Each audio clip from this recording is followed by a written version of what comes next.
gracias por acompañarnos en Justicia Electoral a la Semana, un programa del Tribunal Electoral del Poder Judicial de la Federación. Hoy vamos a hablar de la importancia de las acciones afirmativas y cómo el Tribunal Electoral las ha ensanchado a favor de los derechos humanos de aquellas personas que han estado históricamente discriminadas. ¿Quiere acompañarnos y saber de qué se trata?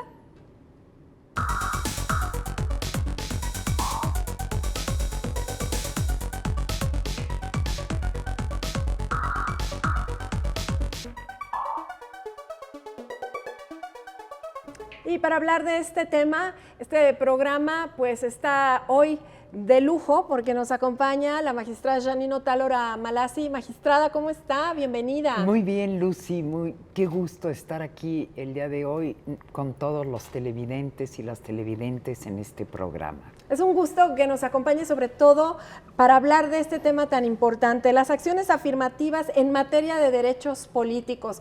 A pesar de que se ha avanzado, magistrada, en los últimos 10 años de manera muy importante en materia de derechos político-electorales, todavía hay por ahí algunos rezagos y las acciones afirmativas que ha implementado el Tribunal Electoral pues han sido fundamentales. ¿Qué nos dice de esos dos conceptos? Pues primero hay que recordar cómo empiezan estas acciones afirmativas y empiezan hace un poco más de 10 años, 12 años, con el tema de la participación política de las mujeres. Eran cuotas, recordemos, hace no mucho tiempo, era 30-70, luego pasaron a 60-40, hasta que con las sentencias y la jurisprudencia de la Sala Superior logramos que la paridad se convirtiera en un principio constitucional. Esa fue la primera acción afirmativa y hoy en día ya hay 50% de mujeres en la mayoría de los cargos legislativos, muchas a nivel municipales, hay paridad en las gubernaturas, en las candidaturas, pero dimos un paso más. Exacto. Vimos otros grupos en situación de vulnerabilidad que pedían tener voz y voto, tener una representación en los congresos y también en los ayuntamientos. Y aquí hablamos de pueblos, comunidades indígenas, personas afromexicanas, personas con discapacidad, personas de la diversidad de género, adultas mayores, jóvenes, entre otros grupos en situación de vulnerabilidad, que el tribunal volteó a verlos, porque eran grupos invisibilizados hasta ahora en el ámbito social, político, cultural, económico, pero también en el político electoral, y nosotros hemos empezado, esto solo es la punta del iceberg, a visibilizarlos.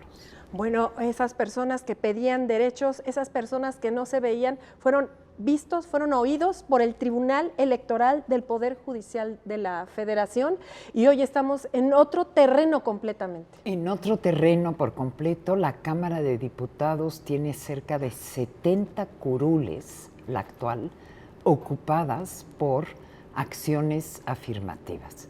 Desde indígenas hay un diputado afromexicano, hay 2 diputadas trans de la diversidad de género, hay diputadas, diputados 11 migrantes, hay diputadas, diputados con alguna discapacidad. Entonces, ¿quién hubiera pensado hace 5 años que lograríamos 60 curules de grupos en situación de vulnerabilidad en una Cámara paritaria? Y eso habla de progresividad, eso habla de interpretación, eso habla de un tribunal electoral de derechos, magistrada. De derechos y comprometido con las minorías. Eso es muy importante porque en el ámbito político electoral las minorías no eran vistas. Las comunidades indígenas únicamente se les daba un derecho a elegir sus autoridades en el ámbito municipal, no tenían otra visibilidad. ¿Quién hubiera pensado hace unos pocos años que las y los desplazados también iban a poder votar?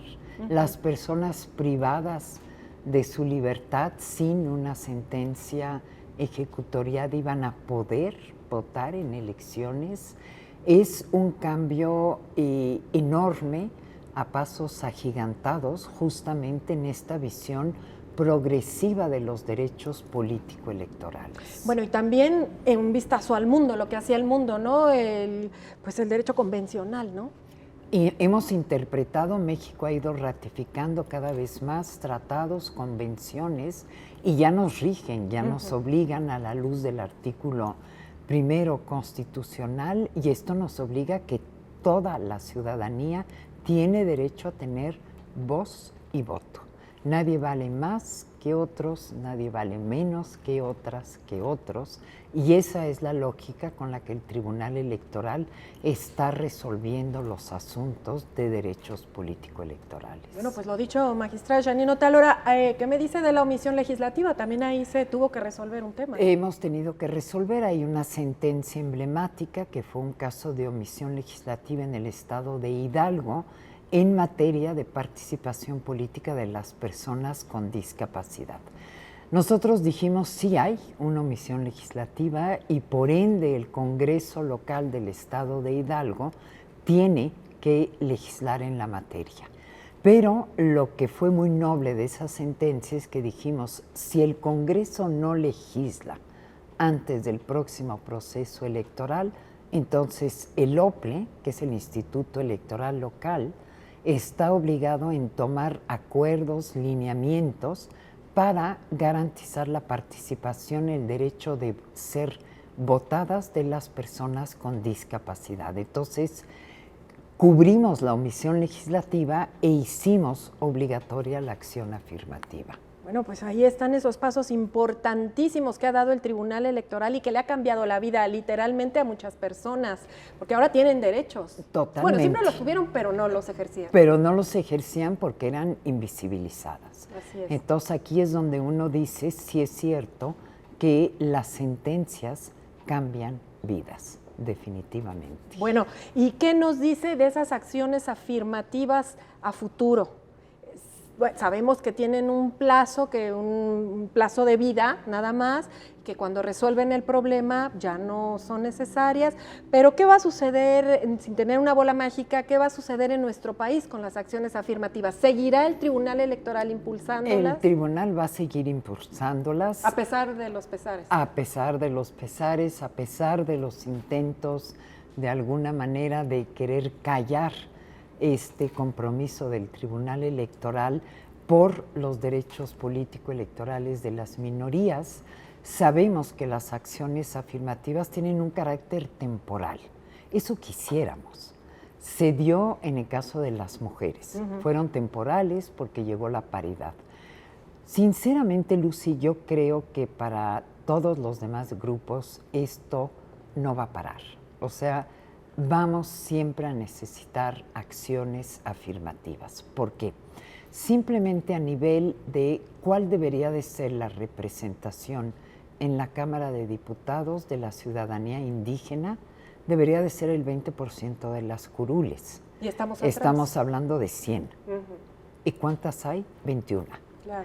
Entonces, estamos muy lejos de lograr ese México político igualitario del que todas y todos soñamos y que no hemos logrado y estamos muy lejos de lograrlo.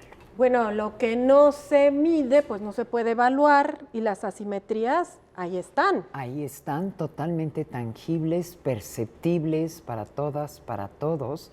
Si nos damos cuenta, es un diputado afrodescendiente, 2 diputadas trans, es decir, hay muy poco, 11 diputaciones para migrantes, cuando son cerca de 30 millones de mexicanas y mexicanos que viven en el extranjero, y no hemos logrado la creación de circunscripciones electorales para mexicanas y mexicanos migrantes.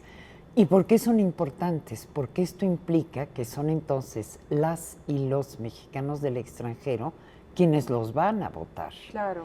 Y no las y los mexicanos que vivimos en México, que estamos votando por diputadas y diputados migrantes. Bueno, y en este papel también del Tribunal Electoral, pues se está preparando para el 2024. ¿Tendremos ahí ya una mejor cara? Yo creo que tenemos una mejor cara, mejores acciones. Tenemos que esperar.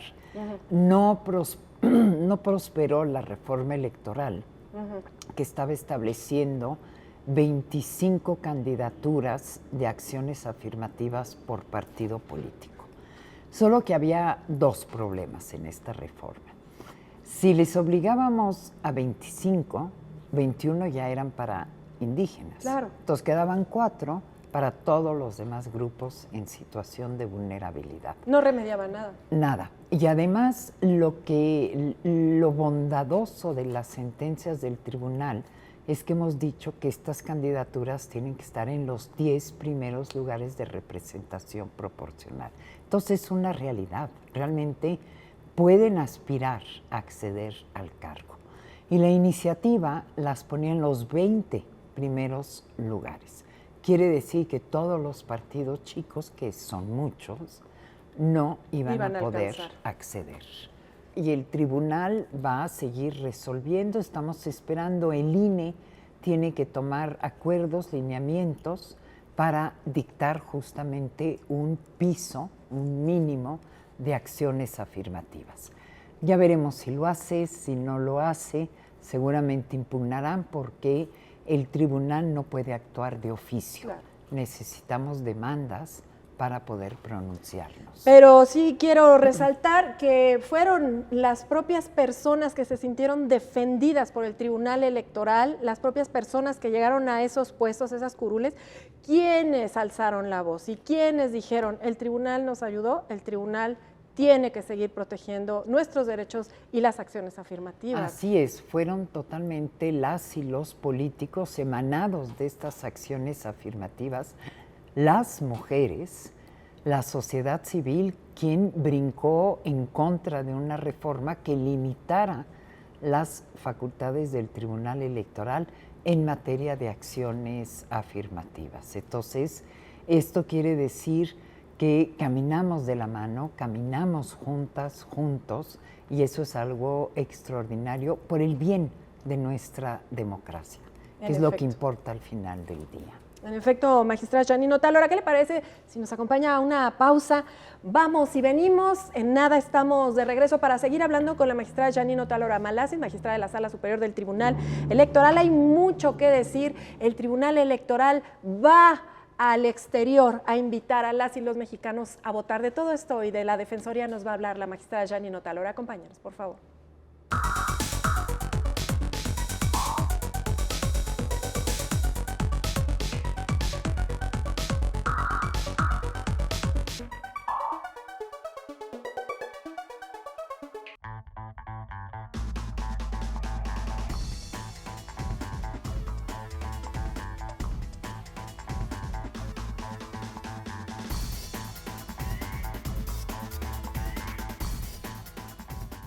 Estamos platicando, conversando con la magistrada Janine Otalora Malassi de la Sala Superior del Tribunal Electoral. Estamos hablando de estas acciones afirmativas a favor de los derechos político-electorales de, bueno, las personas históricamente discriminadas, de los grupos históricamente discriminados. Hemos llegado a un punto del programa, magistrada, en que tengo que preguntarle, pues hay dos aristas importantísimas que está manejando el Tribunal Electoral, usted las encabeza propiamente, la Defensoría Pública Electoral, que ha tenido una transformación impresionante, una dimensión que nos ayuda mucho en materia de derechos humanos, y estas visitas que están haciendo al exterior para unir a las y los mexicanos. Cuéntenos un poquito de todo, por favor. A ver, la Defensoría Pública Electoral se crea en 2016 por el tribunal. ¿En Oaxaca? Como en Oaxaca, exactamente, que Lucy vino a apoyarnos en la presentación de esta Defensoría, que era reservada para pueblos y comunidades indígenas. Y la intención en su creación era saldar, seamos más objetivos, empezar a saldar una deuda del Estado mexicano con la ciudadanía indígena, permitiéndole un acceso a la justicia, ampliando su derecho de acceder a la justicia de manera gratuita y con servicios altamente profesionales. Yo tuve el privilegio, el gran honor de echar a andar esta Defensoría Pública Electoral, y el primer caso que llevamos fue el caso de la presidenta municipal de Chenaló, Rosa Pérez, que fue obligada a renunciar, muy a pesar de haber sido electa y validado su proceso electoral, por un tema de violencia política en razón de género. Y ganamos este primer asunto que llevó la Defensoría Pública Electoral, y ya después la Defensoría se fue consolidando con los pueblos y las comunidades indígenas. Y aquí lo que quiero decir es que justamente fueron las y los indígenas que hicieron fuerte a esta Defensoría, acudiendo ante ella, pidiéndole la asesoría, creyendo en ella, confiando en ella, en que se ganarían los casos. Y esto nos lleva, ya después, si tenemos tiempo, platicaré de alguna que otra juicio emblemático que llevó la Defensoría Pública, se convierte a partir del 1 de enero de este año en una Defensoría Pública Electoral, nada más. Y sigue atendiendo, obviamente, a pueblos y comunidades indígenas, pero se amplían sus servicios de asesoría y representación a mujeres en caso de paridad y de violencia política en razón de género, a migrantes, mexicanas, mexicanos residentes en el extranjero, personas afromexicanas con alguna discapacidad, de la diversidad de género, adultas mayores y obviamente las personas indígenas.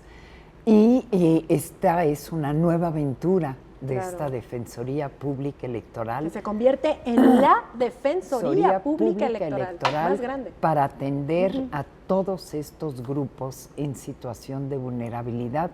Y tenemos justamente brindando este acceso a la justicia de manera totalmente gratuita. Y esto ha implicado dar a conocer la Defensoría Pública Electoral, lo que nos ha llevado a ir a visitar a mexicanas y mexicanos en el extranjero, ¿Cómo residentes. les ha ido? Muy bien. Ha sido para ellos descubrir que tienen este servicio, pero para nosotros comprenderlos, escucharlos en cuáles son sus peticiones. Cuando escuchamos ese grupo social, ese grupo de mexicanas y mexicanos, cuyas remesas son el fundamento de la economía nacional y que se sienten ciudadanas y ciudadanos de segunda y tercera categoría, ignorados, invisibilizados, discriminados. Y hasta perseguidos también. Y hasta perseguidos. Y comentaban en una reunión que ya no quieren que se les diga paisanos, que no son paisanos, ni paisas. Son mexicanas y mexicanos residentes en el extranjero. Y escuchando sus demandas, sus necesidades, es cuando nos damos cuenta de que tienen que tener una representación en los congresos locales y federal, definitivamente. Deberían también de tener una posibilidad de votar en las elecciones municipales cuando uno entiende que con sus remesas ellos financian a municipios en su totalidad y no pueden elegir quién va a presidir y a gobernar el municipio.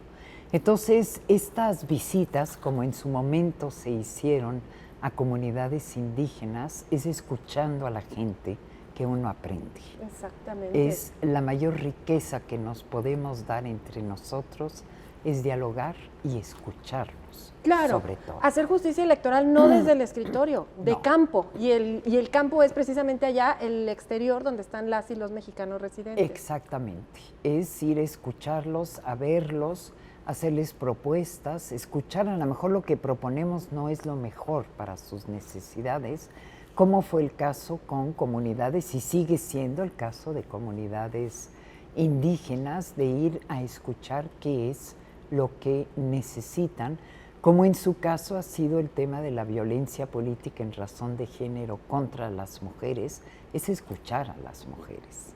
En efecto. Cuando dicen qué es lo que viven y lo platican a detalle, que entonces uno se percata de otras realidades que desde el escritorio no podemos ni conocer, ni sospechar.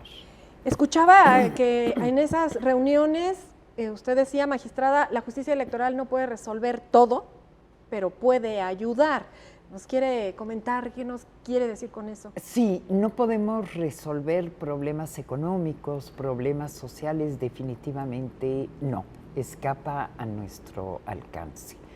Pero sí podemos contribuir fortaleciendo la representación política de todas y de todos a que justamente estas demandas sean escuchadas por quienes hacen las políticas públicas. Eso es importantísimo. Y de la misma manera que en un foro yo le decía a los grupos, tanto con personas con discapacidad o la diversidad de género, yo les decía, todos quieren ser gobernadores, congresistas, nadie quiere ir al municipio. Y el municipio es fundamental, el municipio es la vida cotidiana de cada quien, o en la Ciudad de México la alcaldía, que es quien lleva nuestra vida. Y yo les decía, ustedes tienen que empezar por pedir una representación en el primer nivel, que es el municipal, de manera a desde ahí poder hacer las políticas públicas cotidianas. ¿Y llegaremos algún día a tener eso, los municipios al alcance de las y los mexicanos en el exterior? Esperemos que sí. Creo que es fundamental que quien participe en la vida económica de su espacio territorial, de su municipio, pueda votar para elegir a las autoridades que gobiernan. Me parece fundamental. Bueno, magistrada, no nos vamos todavía, pero ¿cuál sería el llamado para las y los mexicanos en el exterior que si no estuvieron con ustedes en Nueva York, en Chicago, en Los Ángeles, puedan ver este programa y saber, reconocer en el Tribunal Electoral un aliado para este 2024? Un aliado, y lo que necesitamos es que acudan a la Defensoría Pública Electoral entrando a la página de internet del tribunal. Ahí están todas las maneras, un correo electrónico, hay un número 800, hay un WhatsApp, de manera a pedirle a la Defensoría Pública Electoral su asesoría y en su caso su representación para poder llevar a cabo las demandas desde la negativa de una credencial de elector, que como de se mexicano o de como mexicano, se originó el voto consular, ¿no? Como se originó el voto consular. Nosotros hemos ordenado al INE que ya hiciera viable la tercera forma de votar, que es la presencial. Y que, aunque no nos parezca raro, hay muchas mexicanas y mexicanos en el extranjero que no tienen el acceso a Internet para poder votar en línea. Entonces, el presencial es algo sumamente importante. Y yo le digo a las y los migrantes y a todos los grupos en situación de vulnerabilidad, acudan a la Defensoría Pública Electoral para hacer valer sus derechos ante el Tribunal Electoral y que podamos dictar sentencias reparadoras de estas violaciones. Así es, que la ciudadanía que sienta sus derechos político-electorales vulnerados se acerque al tribunal, que el tribunal los va a escuchar, va a tener un tribunal que lo escuche, lo ampare y lo defienda. Así es, a través de sentencias. De sentencias, de lo demás se encarga el tribunal, ustedes acérquense, expongan su caso. Así es, exactamente, acérquense, expónganlo, la Defensoría lo armará, lo llevará al tribunal y el tribunal fallará para devolverles la visibilidad y por ende la dignidad. Bueno, magistrada Janine Otálora, tenemos un proceso electoral importantísimo en 2024. Este sí será el más incluyente, tomando en cuenta todo lo que hemos platicado. Debe ser el más incluyente, tomando en cuenta cómo 2021 fue un proceso incluyente, 2024 tiene que ser el gran proceso que permita realmente decir México tiene una democracia de calidad, una democracia paritaria y una democracia incluyente, inclusiva, en la que todas las voces tienen un voto y son representadas. Bueno, magistrada, ojalá pueda venir después de ese proceso electoral a platicarnos sus impresiones. Me encantará. Y en primera persona, también, y como magistrada. Y venir a platicar los éxitos que espero tendremos al término de este gran proceso electoral que está por iniciar. Bueno, magistrada, pues nos despedimos. Queremos agradecerle, como siempre, su compañía. Para nosotros es un gran honor que nos acompañe y, desde luego, invitarla para esta próxima ocasión, después del proceso, a que nos cuente cómo le fue al tribunal. Así es, y muchísimas gracias, Lucy, por la invitación, por la conducción y a todas las personas que nos están viendo. Gracias, magistrada. Gracias a usted que nos acompañó en Justicia Electoral a la Semana, un programa del Tribunal Electoral. Hasta la próxima.